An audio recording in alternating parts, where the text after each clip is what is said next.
Hello everyone, this is the first episode of Sussy, where you will learn everything and anything to do with the world of gaming and more. Our first episode will be an interesting one. Today we'll be talking about the FPS genre and its impact on the gaming world. What FPS games left a mark, which ones built the roots, and where the genre is today. I'm Radine, and that is... the pig boy Cameron. Let's go. So, we're going to be talking about FPS games this time, and how some games are basically just the foundation of others. And one of those games happened to be CS, which, is better than some games, like Valorant. Alright, so CS is basically a game where it favors mechanics over anything else, unlike Valorant. Valorant's pretty shit. One of the earliest games was CS Source, and a lot of people back then used to play it. That's where the foundation of FPS started to grow as more people were interested with the genre. Yeah, more esports and just competitive people came out of CS, and they're all usually 40 years old now because they can't move on from another game, because if they do, they die. Yeah, and that's where careers started to be built in esports, where famed people such as Forrest, even Counter-Strike pros that we know today started off in Source. Yeah, all the old people. So the reason why CS became so popular is because it had a very simple game loop where you just buy items and attack or defend an objective, and that's basically how you won, or you could kill everyone else. So that made it really easy for people to pick up the game, but really hard to master since there's a huge skill curve where it would take thousands of hours just to get to the top rank. Yeah. This game format may seem common to you now because a lot of games are starting to adapt it, such as the new hit game Valorant, if you've heard of it. That also has the same format as CS, where you buy guns at the beginning of the rounds and you have to play to win. Yeah, Valorant basically just expanded on CS because it added Overwatch and stuff like that. Okay. Another foundation to the FPS genre was Quake. So many people right now haven't heard of Quake, but Quake and Doom were basically the old first FPS games. And if you search up images of Quake, you'll see that it resembles many fast-paced games these days. And basically in Quake, you had a shotgun, and you had to run around and kill as many demons as you could. And that was basically the whole premise. And that built a lot of fans in the FPS genre. Yeah, it was basically Quake Online was kind of the beginning to the Battle Royale genre, because it's basically you just go in and you kill as many people as you can and win. Or it kind of just set up the base for a bunch of game modes, like Team Deathmatch and stuff like that, which basically every game nowadays uses, like Call of Duty, Battlefield. CSGO is built on the same engine. Yeah, even games like Overwatch, though they're not that popular today, they still use the same mechanics of just kill anything you can. If you watch gameplay of Quake, you'll see a resemblance between that. Yeah, it's kind of just the most basic FPS, but it still takes so much skill to actually play that the competitive scene, a lot of people are just really good at any game they play, since it's basically just the base to everything. Call of Duty, although it's getting kind of shit as of recent years because it's kind of just the reskin of the same game, the beginnings, Black Ops 1 and 2 and Modern Warfare 3 and 2 were also one of the most successful games in the world, since just everyone would play them after school, but now it's kind of just getting to skins and repetitive feel. Yeah, you'll see a trend where every year the Call of Duty game will basically be the same as the year before, but with better graphics, more skins, more loot boxes. Yeah. Cold War Zombies, it has this look to it, and Vanguard basically just is different maps, but using the Cold War system zombies. So there's no innovation there. It's kind of just Call of Duty being Call of Duty. Yeah, and that's also led to a lot of fans leaving. Leaving the franchise, also expressing their unhappiness, because at this point it's been the same game every year. Yeah, for the past 4 or 5 years since Black Ops 4. That was probably the only like unique game in Yeah. the past couple of years. So even if it did start out as like a innovation, it's started to fade out.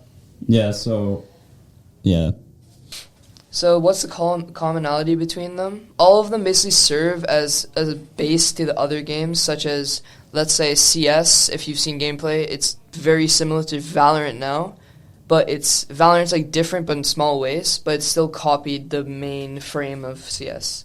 Yeah. So all of these games start out as like teams just working on it to make a better game.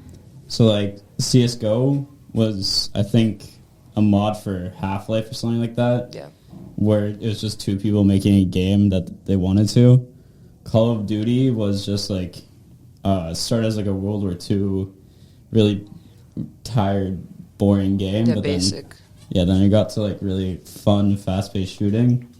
And Quake started as like a single player, kind of just Shooting zombies. Yeah, shooting. And then demons. it led on to become Like, fast-paced. Online, Yeah. competitive, which really helps the Genre. gaming. So as you can see, all of these games were developed slowly and were cared for by the teams that they were built by, and they all had a formula that could be applied to any other games in the future, which made them such a good game for base games.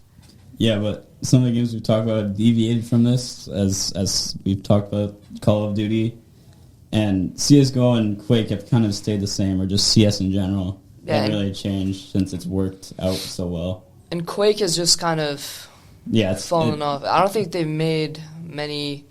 Yeah, I think like the newest like Quake clone was Diabolicals. And that did not turn out that, so that died successful. the first week. But like, if you've played Quake, then you're kind of still addicted to it. Yeah. And you're probably like living in a senior's home by now, for how old it is. But yeah, it just helped the gaming community a lot, build up a foundation for what makes a good game. All right, so these games, they served as a base, but they also became really, really popular for each of their times. Like CS:GO in like 2015 to even now, usually averages like 700,000 players a day. Like I don't know, hourly. And Call of Duty is like one of those games where you know what it is. Yeah, everyone knows what Call of Duty is, Yeah. and even though like a lot of former fans are starting to leave, it's still a household name at this point. Yeah, like you can see people complaining, but they're still going to play the game since it's just addictive, and That's what they've been used to for years. yeah, they're not ready to switch to a game that requires more precise gunplay. And another way this game like led out and made the FPS genre bigger was the amount of money and careers that it made for people that were looking to work in esports. So if you don't know, esports is where people play competitively for money, and CS:GO is actually a good example. It has majors like every year, the biggest tournament of the year, and that has a very large prize pool, which inspired people to start working harder and to grind for the money, and Yeah. that made a lot of careers. CS:GO prize pools are like probably the third highest on like Dota and League of Legends, and League of Legends is also kind of important, but there's not too many games that like copy it or try to live up to it since it's already taken over that Yeah. part of gaming. Unless you're a Dota nerd. Yeah, like you've seen a lot of MOBAs, but the one that you know No, of it's is League of Legends. Yeah. And now it's going into Riot, the company that made it is like making Valorant. Yeah, and they've also expanded to making TV shows. If you've seen Arcane, that's the Yeah. newest expansion. So these games just like lead to bigger and bigger things, which sometimes is good most of the time. But Sometimes it's bad. Yeah. Yeah. As we talk about the bad aspects of gaming, there's one thing we haven't talked about, and that's the controversial games, such as or controversial mechanics like loot boxes, paywalls, skins. Sexualization. Yeah, just some games that maybe push the boundaries a bit too far of what's acceptable. So this includes games like Genshin Impact. Buy some coins, you might get a good person. Yeah, like EA games in general, which have also been they're all like just repeating. loot boxes. Yeah. Pay See- money to get like a pack if you Yeah, get something or good in like- the pack. Or like Call of Duty, get the season pass for like some skins Yeah. or like XP bonuses. And these Just- companies, they like to put on sales. Yeah, it basically makes you think you're getting a better price. Yeah, even though you're just getting ripped off. Yeah, because you pay if you pay for the game in the first place. Yeah, like Fallout 76, they put like a 50% discount, but that was the price they already wanted. Like it would say like, oh, $10 off 20, but they already just wanted 10. Yeah. So they would basically just rip you off. So as we talk about the loot boxes, basically just gambling for gamers and kids. So most games will have loot boxes, CSGO, TF2 hats, Genshin, Wishes. I don't know anything about Genshin, but I know it's a gambling game. Yeah. And basically they just sell you on the idea that you can get like a $10, $1,000 skin if you just put some money in and get lucky. Like the chances of getting a CSGO knife, a good one even, is like 1 in 1,000. Yeah, and that's the same thing that casinos do. Yeah, they just... It makes you look like you're making money. I unboxed this one skin. I'm going to get a $5 skin. I did. Oh, let's do another. Oh, shit, I got nothing. But you don't think that, I spent $25. Yeah. I'm just going to spend more to get a $1,000 skin. That's like, what you're thinking. What is it? A YouTuber named Anomaly. He's like a CSGO YouTuber. I think he put up a video where he spent over $24,000 in CSGO just unboxing. But he made profit since he already sold like a $50,000 skin. But that won't happen to everyone. That's like a 1 in a billion chance of getting that. So, beside gambling, there's also, studios and indie developers. So, indie games are generally better than studio games, depending on, like, what genre. That may sound weird, but studio games are developed to make as much money as possible and not, like, take risks. But indie games are made just to make a good game, such as, let's think about COD, Halo, Fortnite. These games are all made by massive AAA companies, and they aren't really taking risks. They aren't really doing anything new.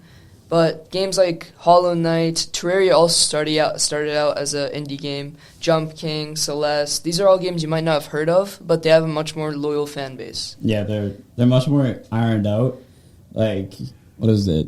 On the launch week of Call of Duty Vanguard, there are so many bugs and stuff that like a bunch of like YouTubers that used to just play COD no matter what started quitting, especially zombie YouTubers, because the zombies mode was terrible. There's like bugs everywhere, and Cyberpunk is also an example. Yeah, Cyberpunk was probably the biggest disappointment of its year. Because it was hyped for 8 years with like teaser trailers, like Keanu Reeves. Yeah, they bought out Keanu Reeves, a like beloved actor. But then when the game came out, you could see that there was like the idea, but if you tried to play on the game with anything less than a 3060 Ti, first of all, you would lag, and second of all, there were so many bugs that it was unplayable for most people who bought it. Yeah, like, a lot of the times, your game would just crash, and sometimes people's consoles would just brick. You would have to reinstall everything if you could. And that happened to some people's PCs too, which is just really funny.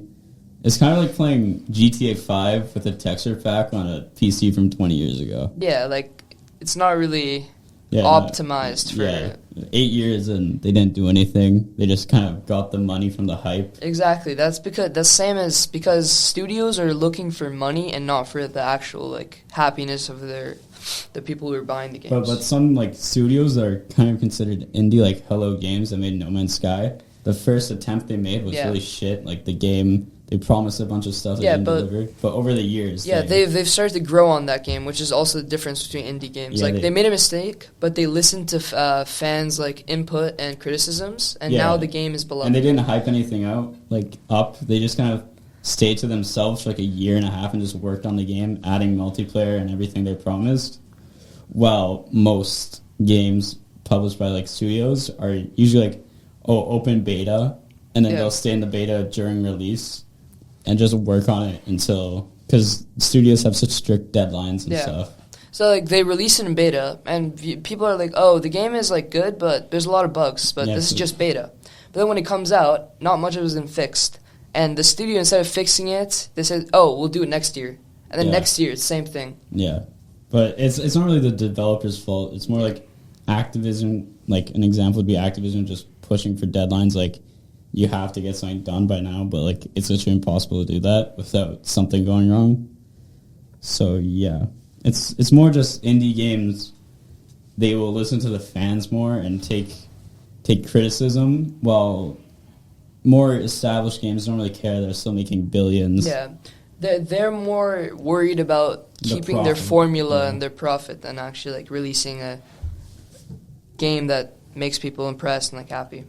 Yeah, so back on microtransactions and gambling, or just microtransactions. A lot of games have skins, especially like League of Legends and Call of Duty, that will like give you an advantage somehow. Maybe like a smaller hitbox, or like the hitbox is misleading. Yeah, or like the colors help you darker, see it or like something. You can hide in shadows. Like in League, I know there's this Yasuo skin where like one of his abilities is a lot smaller than it looks, so you'll just get hit and you'll be like, "Oh, what the?" Where'd that come from? Yeah, where'd that go? Like, or in Warzone, the Rose skin is basically you just blend in with shadows, unless you have like a PC player just at max brightness, sweating their ass off. Yeah, or even like Apex Legends, there's a skin there's a skin that makes like when you scope in, it lets you allows you to see more. Yeah, it just kind of gives you like an advantage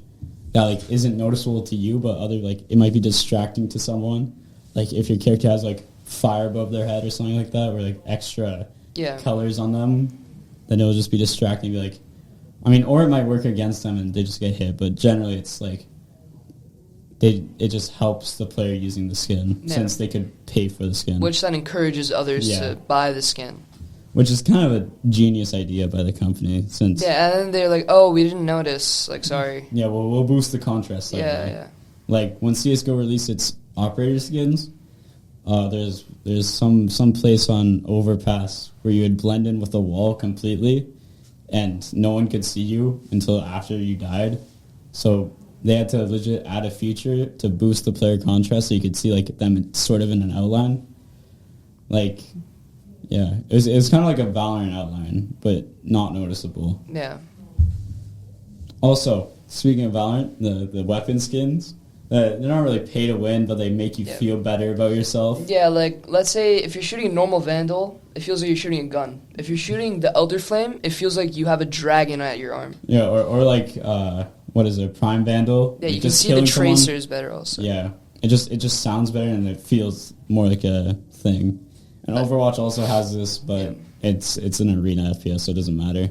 Like in Valorant, basically, the higher you start going in the ranks, the more frequent you start to see skins. Basically, everyone at the higher rank has a skin. Well, that's because like some people just want to spend money on a game they like. Yeah, but like in general, a lot of people also think it enhances performance. Yeah, or it's just like just makes them feel better about themselves since their heart's stuck immortal.